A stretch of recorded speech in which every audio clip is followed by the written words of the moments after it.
আসসালামু আলাইকুম ওরহমতুল্লাহি তাআলা ওয়া বারাকাতুহু। সুপ্রিয় দর্শক মণ্ডলী, আপনারা সকলে কেমন আছেন? তো এভরিওয়ান, বরাবরের ন্যায় আজকে আপনাদের মাঝে আরো একটি নতুন ভিডিও নিয়ে আসলাম। আশা করি সম্পূর্ণ ভিডিওটি দেখবেন এবং যারা আমার ফেসবুক পেজ এবং ইউটিউব চ্যানেল থেকে দেখছেন তারা অবশ্যই চ্যানেলটি এবং পেজটি ফলো দিবেন এবং চ্যানেল এবং পেজের সঙ্গে যুক্ত থাকবেন। আজকে আমি আপনাদের মাঝে যে একটি প্রোডাক্ট নিয়ে আলোচনা করব। স্ক্রিনে যে মেডিসিনটি দেখতে পাচ্ছেন, বাংলাদেশের সুনামধন্য কোম্পানি ড্রাগ ইন্টারন্যাশনাল কোম্পানি লিমিটেডের একটি ঔষধ সুপ্রাবিট এম। সুপ্রাবিট এম তো এই সুপ্রাবিট এম সম্বন্ধে আলোচনা করব। আপনাকে সম্পূর্ণ ভিডিওটি ধৈর্য সহকারে দেখতে হবে, তা না হলে আপনি এই ঔষধ সম্বন্ধে পুরোপুরি জানতে পারবেন না। তো চলুন আজকের মূল ভিডিওটি শুরু করা যাক। সুপ্রাবিট এম মূলত আপনি কি জন্য খাবেন বা কিভাবে খাবেন?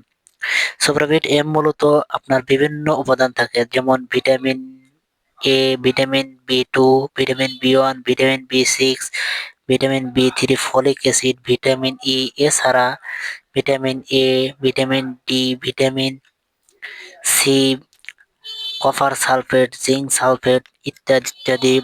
শরীরের যে কোনো উপাদানের জন্য এই সুপ্রাবিট এমটি বেশ উপকারী। অনেকে আছে যে আপনার দীর্ঘদিন ধরে গিটারে আপনি হাত ব্যবহার করেছেন, হাত ব্যবহার করার ফলে আপনার গিটার আগের মতো শক্ত হয় না, দাঁড়ায় না বা ঠিক মতো কাজ করে না।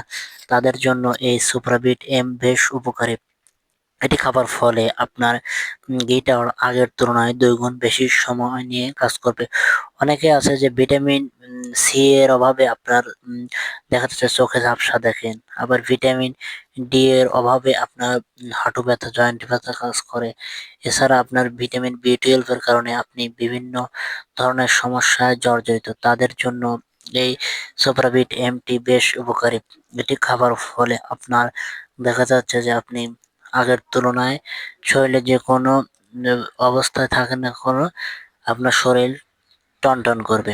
এছাড়া আপনার যারা গিটার একদমই বাজাতে পারেন না, গিটার বাজাতে গেলে আপনার গিটার থেকে অল্প অল্প পরিমাণ পানি বেরিয়ে আসে, তাদের জন্য এই সুপ্রাবিট এম বেশ উপকারী। এটি খাবার ফলে আপনার গিটার আগের তুলনায় বেশি সময় নিয়ে কাজ করবে।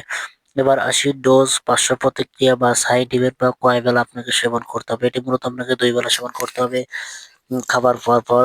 তবে এগুলো এই ওষুধগুলো আপনি যখনই খাবেন তখন একজন ডাক্তারের পরামর্শক্রমে ডাক্তার আপনাকে যেভাবে বলবে ঠিক সেইভাবেই আপনাকে খেতে হবে। কারণ প্রত্যেকটা ওষুধেরই কিছু না কিছু সাইড ইফেক্ট, পার্শ্ব প্রতিক্রিয়া রয়েছে। এটিও তার ব্যতিক্রম নয়। সুপরামর্শ নিয়ে সুচিকিৎসা নিন, সুস্থ থাকুন, নিরাপদে থাকুন। সবাইকে আবার আসসালামু আলাইকুম।